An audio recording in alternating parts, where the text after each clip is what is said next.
I don't think you and I have even begun to understand the height, the depth, the breadth, the width, the length of the love of God.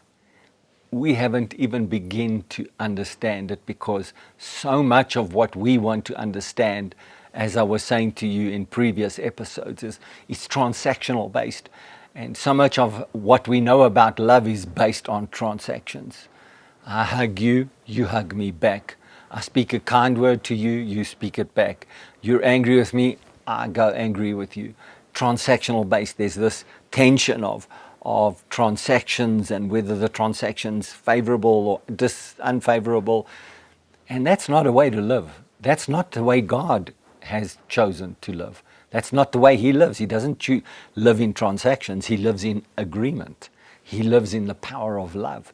Unconditional love. We have yet to fully understand the power of unconditional love.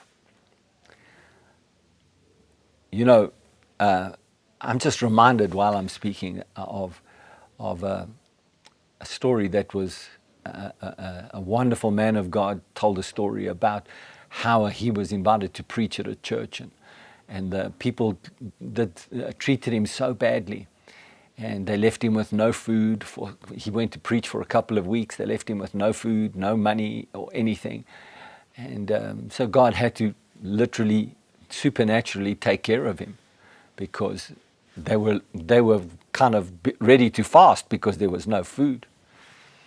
And so after everything, you know, people were saying to him, you should report him to the denominational head of the supervisor and all that. And he said, no, I'm not going to do that. God knows what happened, and I'll leave it up to God. I'd rather let the way of love work. What a powerful example of, instead of looking at it as a transaction, I came to preach, you didn't give this, you didn't give that, now I must do something against you because you need to be corrected. You need to, in this transaction, you didn't bring your end. I mean, that's just about how we've been taught to live our lives.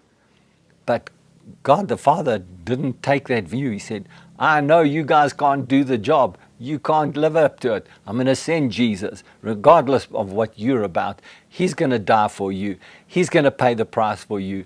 He's got it all covered. And what's more, if you believe in Jesus, then you can have a relationship with me that has got no transaction. It's zero transaction based. It's all based on your belief and how you walk with me, how you love me, how you believe in what I say. And I'm going to just read that to you, because in John chapter 17, verse 22 is where I left off last time. I have given them the glory you gave me, so that they may be one as we are one. He's given us glory so we can be one with the Father and the Son, even as they are one. This is Jesus praying. Remember in verse 20, he said, I am praying not only for these disciples, but also for all who will ever believe me through their message. Do you think Jesus' prayers get answered? God is still answering these prayers. So I have given them the glory you gave me, so they may be as we are one.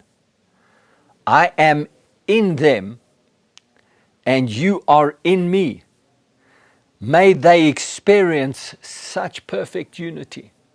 May we experience such perfect unity. How is it that we can experience such perfect unity?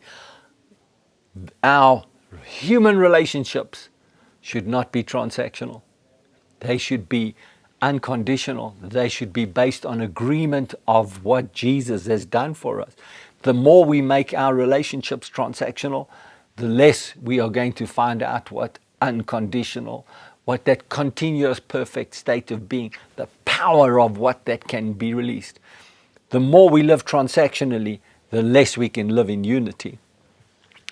May they experience such perfect unity that the world will know that you sent me and that you love them as much as you love me. Wow, what a prayer to pray. I pray And it is my desire that I understand how much the Father loves me because of how much He loves Jesus. And I pray that for you, that I will become more and more complete in His love, perfected, matured in His love, so that I will have no fear about anything in my life, and you will have no fear in your life, because perfect love casts out fear. That's what we've been speaking about in previous sessions. Thank you for listening.